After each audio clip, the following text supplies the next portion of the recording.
محترم سامعین و ناظرین، اپنے والدین کی قدر کرو، ان کے ساتھ حسن سلوک کا معاملہ کرو۔ خدا کی قسم، اللہ تبارک و تعالی نے والدین کے ساتھ حسن سلوک کرنے والے کے لیے جو مقام اللہ نے رکھا ہے، اس مقام کا ہم تصور بھی نہیں کر سکتے۔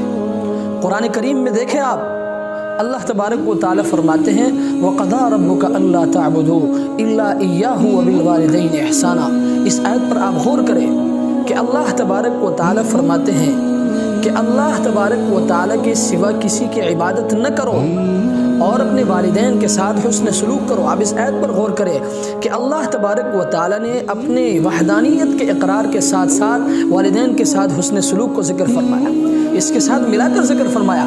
چنانچہ حدیث میں آتا ہے، اللہ کے رسول فرماتے ہیں کہ جو شخص اپنے والدین کی قدر کرتا ہے، جو شخص محبت کی نگاہ سے اپنے والدین کو دیکھتا ہے، اللہ تبارک و تعالیٰ اس کے بدلے ایک حج اور ایک عمرے کی ثواب اس کو عطا فرماتے ہیں۔ محترم سامعین و ناظرین، ان کی خدمت کرو، ان کے قدموں میں گرو، ان کی خدمت کر کے اپنے لیے جنت کماؤ۔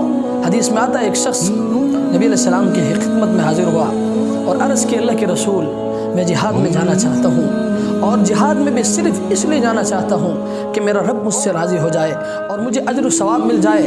اللہ کے رسول نے دوبارہ سوال کیا کہ آپ صرف اللہ کو راضی کرنے کے لیے جانا چاہتے ہیں؟ اس شخص نے عرض کیا، اللہ کے رسول، میں صرف اللہ کو راضی کرنے کے لیے اور ثواب حاصل کرنے کے لیے جہاد میں جانا چاہتا ہوں۔ اللہ کے رسول نے فرمایا، کیا تمہارے والدین زندہ ہے؟ تو اس شخص نے عرض کیا، اللہ کے رسول، میرے والدین زندہ ہے۔ تو اللہ کے رسول نے فرمایا، فَفِيهِمَا فَجَاهِدْ، جاؤ ان کی خدمت کرو، ان کی خدمت کر کے اللہ تبارک و تعالیٰ اس کے بدلے جو اجر و ثواب تمہیں عطا فرمائیں گے، وہ جہاد کے میدان میں بھی تمہیں نہیں ملے گا۔ محترم سامعین و ناظرین، والدین دنیا کی وہ واحد ہستیاں ہیں جو اپنی ہر خواہش میری اور آپ کی خواہش پر قربان کر دیتے ہیں۔ والدین دنیا کی وہ واحد ہستیاں ہیں جو اپنی تمام تر خوشیاں آپ کی خوشی پر قربان کر دیتے ہیں۔ آپ نے سنا ہوگا، کتابوں میں ایک واقعہ لکھا ہے کہ ایک شخص نے اپنے بچے کو اعلیٰ تعلیم دلا کر اس کو فاضل بنایا۔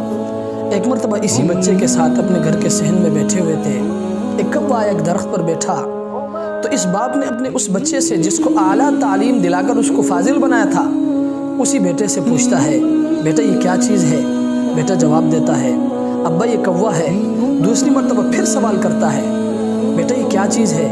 تو بیٹا پھر کہتا ہے، ابا جان یہ کوا ہے۔ تیسری مرتبہ جب باپ سوال کرتا ہے تو اس بیٹے کا لہجہ تبدیل ہوتا ہے، وہ بیٹا کہتا ہے، ابا جان میں کہہ تو کر رہا ہوں کہ یہ کوا ہے۔ چوتھی مرتبہ وہ پھر سوال کرتا ہے۔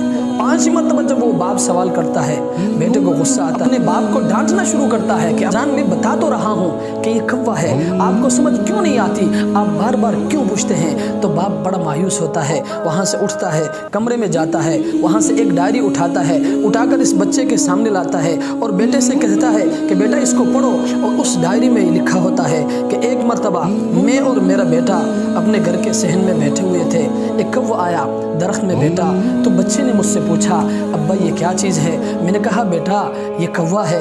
پھر دوبارہ پوچھا، میں نے دوسری مرتبہ پھر کہا بیٹا یہ کوا ہے۔ تیسری مرتبہ پھر پوچھا۔ یوں کرتے کرتے کرتے میرے بچے نے 25 مرتبہ مجھ سے پوچھا اور میں نے 25 مرتبہ بڑے اطمینان کے ساتھ، بڑے خوشی کے ساتھ اپنے بچے کو جواب دیا کہ بیٹا یہ کوا ہے۔ اور اس باپ نے اس ڈائری میں لکھا تھا کہ میرے بچے کی یہ ادا مجھے بڑی پسند آئی، مجھے بڑا اچھا لگا۔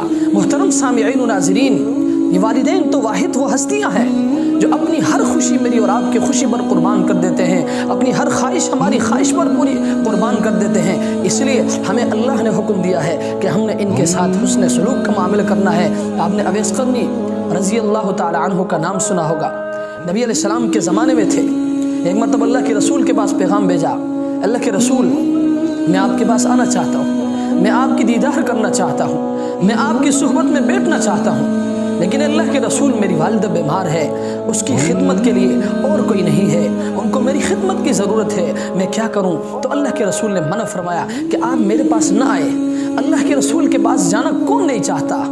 صحابیت حاصل کرنا کون نہیں چاہتا؟ حضرت اویس قرنی رضی اللہ تعالیٰ عنہ نے مقام صحابیت چھوڑ دیا، اللہ کے رسول کے پاس نہیں گئے، اپنے ماں کی خدمت کی، لیکن ماں کی ایسی خدمت کی اللہ تبارک و تعالیٰ نے اس خدمت کا بدلہ یوں دیا کہ نبی علیہ السلام نے ایک مرتبہ حضرت عمر فاروق رضی اللہ تعالیٰ عنہ سے فرمایا کہ عمر، تیرے زمانے میں ایک شخص آئے گا، یمن سے مدینے اس کا نام ہوگا اویس، اس کا قبیلہ ہوگا قرن۔ عمر جب آئے گا تو ان سے دعا کرا لینا، کیوں؟ اس لیے کہ اس نے اپنی ماں کی ایسی خدمت کی ہے، ایسی خدمت کی ہے، جب بھی وہ دعا کے لیے ہاتھ اٹھاتے ہیں اللہ تبارک و تعالیٰ اس کے ہاتھوں کو کبھی خالی واپس لوٹاتا ہی نہیں ہے۔ محترم سامعین و ناظرین، آپ بتائیں نا، اس کے پیچھے کوئی نماز تھی، کوئی جہاد تھا، کوئی روزہ تھا، کوئی حج تھا؟ نہیں نہیں، ماں باپ کی خدمت تھی، ماں کی خدمت تھی۔ اس لیے میں آپ سے بھی گزارش کروں گا کہ خدا اپنے والدین کی قدر کرے۔